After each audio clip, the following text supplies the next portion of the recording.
और इस समय की बड़ी खबर आपको बता दें, विपक्ष पर मुख्यमंत्री योगी आदित्यनाथ ने निशाना साधा है। कुछ लोग विकास नहीं परिवार की राजनीति कर रहे हैं। जाति की राजनीति कर कर सत्ता हथियाने की साजिश रची जा रही है। विकास की राजनीति से जाति की सियासत को हराना है। इस प्रक्रिया में हमें आगे बढ़ना है। कुछ लोग हैं जिन्हें विकास अच्छा नहीं लगता, उनके लिए उनका परिवार का विकास ही सब कुछ होता है। वो अपने परिवार से उभर नहीं सकते और परिवार के नाम पर जाति को निशाना बनाते हैं। जाति के नाम पर सत्ता में आते हैं, नग्न तांडव करते हैं। जातिवाद के नाम पे समाज को बांटते हैं। पर्व और त्योहारों के सामने उत्साह और उमंग को फीका करने का काम करते हैं। हमें ऐसे लोगों को बेनकाब करना है।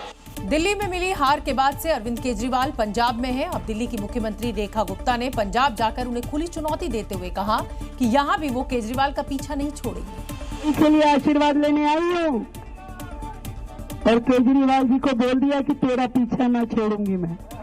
अरविंद केजरीवाल कभी दिल्ली सत्ता की केंद्र में थे, लेकिन अब पंजाब में डेरा जमाए हुए हैं। ऐसे में सीएम रेखा गुप्ता केजरीवाल को सिर्फ दिल्ली में नहीं पूरे देश में घेरने के मूड में हैं। और आज आप पंजाब में बैठ करके पंजाब पे शासन करना चाहते हो। सरकार को खोखला कर दिया आपने। वो मुख्यमंत्री जो एडवर्टीजमेंट में केवल दिखाई देते हैं। दूसरी तरफ आम आदमी पार्टी के संयोजक अरविंद केजरीवाल ने गुजरात की विसावदर सीट पर होने वाले उपचुनाव के लिए प्रचार किया, जहां उन्होंने बीजेपी को तो घेरा ही, साथ ही कांग्रेस को बीजेपी की कठपुतली बता दिया। कांग्रेस को वोट देने का मतलब है वोट खराब करना।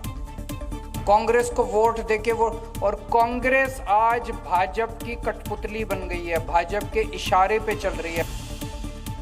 दिल्ली में भी यूपी की तर्ज पर ताबड़तोड़ बुलडोजर एक्शन हो रहा है। मुख्यमंत्री रेखा गुप्ता के निर्देश पर अतिक्रमण पर नॉन स्टॉप कार्रवाई जारी है। कालकाजी के बाद अशोक विहार के जेलरवाला बाग इलाके में आज डीडीए ने बड़ी कार्रवाई की, क्योंकि यहां कई लोगों को पक्का मकान मिल चुका है और उसके बाद भी लोग इन झुग्गियों को छोड़ने के लिए तैयार नहीं है। भारी पुलिस बल की मौजूदगी में अवैध झुग्गियों को आज तोड़ दिया गया, क्योंकि ये सभी झुग्गियां अवैध रूप से बनाई गई थी। इससे पहले भी इसी जगह पर अतिक्रमण के खिलाफ अभियान चलाया गया था। जिन लोगों की झुग्गियां गिराई गई है, उन्हें डीडीए ने अपार्टमेंट में पक्के घर भी दिए हैं। आपको बता दें, इस इलाके में करीब 2100 झुग्गियां बसी हुई थी। इनमें से 1600 को मकान मिल गए हैं, जबकि डीडीए ने 600 लोगों को पक्के मकान के लिए अयोग्य घोषित कर दिया था, जिसके बाद इन लोगों ने कोर्ट का रुख किया और 200 लोगों को कोर्ट से स्टे ऑर्डर मिला। डीडीए के मुताबिक इलाके में रहने वाले कई लोगों को पक्के मकान मिल चुके हैं, लेकिन कुछ लोग उसके बाद भी झुग्गियों में ही रह रहे थे। अब डीडीए जिन लोगों को कोर्ट से स्टे मिला है, उसके अलावा बाकी झुग्गियों को तोड़ने की कार्रवाई कर रहा है। ये डेमोलिशन ड्राइव आने वाले 2 से 3 दिनों तक लगातार चलेगा। लगभग 250 से 300 के बीच ऐसी झुग्गियां हैं जिसे यहाँ पर बुलडोजर के जरिए जमींदोज किया जाएगा। बुलडोजर कार्रवाई के विरोध के चलते इसके लिए मौके पर दिल्ली पुलिस और पैरामिलिट्री फोर्स की तैनाती हुई थी। बुलडोजर एक्शन के बाद झुग्गियां मलबे में तब्दील हो चुकी है। हर तरफ सिर्फ मलबा ही मलबा दिखाई दे रहा है। पंजाब में भी योगी मॉडल की तर्ज पर अपराधियों के खिलाफ ताबड़तोड़ एक्शन लिया जा रहा है। बठिंडा में नशे के सौदागरों के खिलाफ प्रशासन ने बड़ी कार्रवाई की है। नशा तस्करों की अवैध संपत्तियों को चुनकर बुलडोजर से ध्वस्त किया गया है, जिसकी तस्वीर बठिंडा से आई है, जहां नशा तस्करों की अवैध संपत्ति पर बुलडोजर जमकर गरज रहा है। भारी पुलिस बल की मौजूदगी में प्रशासन की कार्रवाई से नशे के सौदागरों में हड़कंप मच गया है। मौके पर मौजूद लोग इस कार्रवाई का वीडियो भी बना रहे हैं। नशा तस्कर अवैध कमाई से मकान बना रहे थे, जिस पर पुलिस ने बुलडोजर चला दिया है। योगी मॉडल के धमक की गूंज अब पंजाब के कई जिलों में सुनाई दे रही है। बठिंडा के धोबियाना बस्ती इलाके में इस 2 मंजिला मकान को जेसीबी ने ध्वस्त कर मिट्टी में मिला दिया है। ये नशा कौन बेचता थी? कोई नहीं बेचता, मेरा भरा भी 4 साल पुराना पर्चा संदेश साफ है कि अब पंजाब को नशा मुक्त करने की दिशा में सरकार सख्त कार्रवाई के लिए तैयार है। अब जो भी कानून तोड़ने की हिमाकत करेगा, उसका यही अंजाम होगा, जैसा इन तस्वीरों में नजर आ रहा है। बठिंडा में नशा तस्करों के खिलाफ प्रशासन की कार्रवाई देखने के लिए लोग आसपास के मकानों की छतों पर चढ़ गए और वहां से पूरा नजारा मोबाइल कैमरों में रिकॉर्ड किया, जिसका वीडियो वायरल हो रहा है। प्रशासन का कहना है कि नशा तस्करों के खिलाफ पंजाब पुलिस का अभियान जारी रहेगा। बिहार के सुपौल में आज उस समय हंगामा हो गया जब प्रशासन की टीम अवैध निर्माण को तोड़ने के लिए बुलडोजर लेकर पहुंच गई, लेकिन जैसे ही अतिक्रमण पर बुलडोजर चला तो लोग सड़कों पर उतर आए। देखते ही देखते हजारों की संख्या में लोग इकट्ठा हो गए और बवाल होने लगा। इस बीच प्रशासन का बुलडोजर भी जमकर गरजा और सिमराही बाजार में अतिक्रमण को धराशायी कर दिया।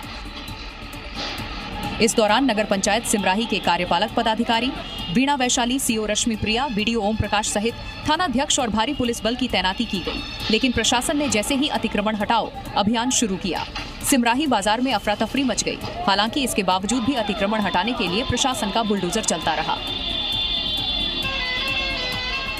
इस दौरान NH 27 और NH 106 के किनारे बनाए गए अवैध दुकानों और ठेलों को बुलडोजर से ध्वस्त कर दिया गया। दरअसल अतिक्रमण के कारण लगातार सिमराही बाजार में हर दिन जाम की समस्या बनी रहती थी, जिससे लोगों को परेशानी होती थी और इसीलिए प्रशासन ने अवैध निर्माण के खिलाफ अभियान चला दिया। गैंगस्टर लॉरेंस बिश्नोई और गोल्डी बराड़ की दोस्ती अब दुश्मनी में बदल चुकी है, क्योंकि इन दोनों गैंगस्टर्स के रिश्ते में दरार आ गई है और इसीलिए दोनों ने एक दूसरे से दूरियां बना ली हैं। सूत्रों के मुताबिक जांच एजेंसियों को दोनों गैंगस्टर्स के गुर्गों से पूछताछ के बाद ये जानकारी मिली है और इसलिए अब एजेंसियों की परेशानी और बढ़ सकती है, क्योंकि अब गोल्डी बराड़ ने अजरबैजान में रह रहे रोहित गोदारा से हाथ मिलाया है, जबकि लॉरेंस बिश्नोई ने कनाडा में बैठे नोनी राणा के साथ गठजोड़ किया है। इस नए गैंग वॉर और बदलते गठजोड़ को लेकर पंजाब, राजस्थान, हरियाणा और दिल्ली पुलिस के अधिकारियों ने NIA के साथ बैठक भी की है। फिलहाल लॉरेंस बिश्नोई अहमदाबाद की साबरमती जेल में बंद है, जबकि गोल्डी बराड़ अमेरिका से अपने गैंग को ऑपरेट करता है। दरअसल बिश्नोई और बराड़ के बीच दरार की शुरुआत लॉरेंस के छोटे भाई अनमोल को लेकर हुई थी। अनमोल, जो लॉरेंस के इंटरनेशनल गैंग का हिस्सा है, वो नवंबर 2024 में अमेरिका में फर्जी डॉक्यूमेंट्स के साथ पकड़ा गया। तब गोल्डी बराड़ और गोदारा ने अनमोल की बेल बॉन्ड की प्रक्रिया में मदद नहीं की थी और इसलिए रिश्ते में खटास आ गई। शुरुआत में लॉरेंस ने अपना गैंग गोल्डी बराड़, काला राणा जैसे अपराधियों के साथ मिलकर बनाया था, लेकिन धीरे धीरे उसने अपने नेटवर्क को कई राज्यों से लेकर विदेशों तक फैला लिया। लेकिन अब जब पुराने साथी ही एक दूसरे के खिलाफ खड़े हो गए हैं, तो एजेंसियों के लिए ये नया सिरदर्द बन गया है, क्योंकि इससे गैंग वॉर भी बढ़ेगा और खून खराबा भी होगा। उत्तर प्रदेश में चंगाई सभा के नाम पर धर्मांतरण का खुला खेल चल रहा है। पैसों और नौकरी का लालच देकर हिंदुओं का धर्म परिवर्तन करवाया जा रहा है। यूपी पुलिस ने एक ऐसे ही गैंग का पर्दाफाश किया है और एटा में पुलिस ने धर्मांतरण गैंग पर लाइव रेड मारी। यहाँ एक घर में धर्मांतरण का खुला खेल चल रहा था। पुलिस जैसे ही चंगाई सभा में पहुंची तो अंदर महिलाओं को धर्म परिवर्तन के लिए ब्रेन वॉश किया जा रहा था।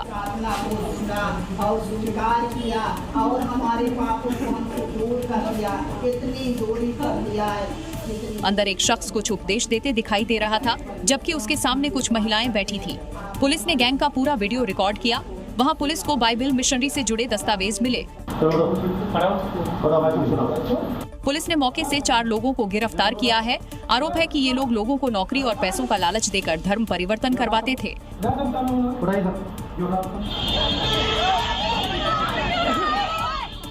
एटा ही नहीं, यूपी के गाजियाबाद में धर्मांतरण गैंग का खुलासा हुआ है। आरोप है कि यहाँ कई दिनों से धर्मांतरण का खेल चल रहा है।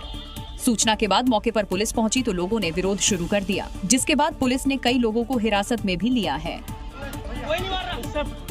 ऑस्ट्रेलिया में कथा करने गए बाबा बागेश्वर सरकार एक बार फिर से सुर्खियों में है। गुची का चश्मा और महंगे ब्रांड की जैकेट पहनने को लेकर अब विवाद पर धीरेन्द्र कृष्ण शास्त्री ने वीडियो बनाने वाले यूट्यूबर को जमकर लताड़ लगा दी है। अपने वायरल फोटो और वीडियो पर भड़के पंडित धीरेन्द्र शास्त्री ने कहा, अगली बार वीडियो डाली तो इससे भी महंगे ब्रांड का चश्मा और जैकेट होगा, हम नहीं सुधरेंगे। गंदे चरित्र का आदमी 2 लाख की जैकेट पहन सकता और महात्मा अगर 60,000 की पहन ले तो तेरे पेट में दर्द होता है। और हाँ, ये भी सुनो, हम अपनी नहीं खरीद के पहने, चेलों की दी हुई है। और तुम्हें ज्यादा पेट में दर्द हो तो कल हम 1.20 की पहनेंगे बेटे, और तुम बनाना हमारे वीडियो। जी न्यूज़।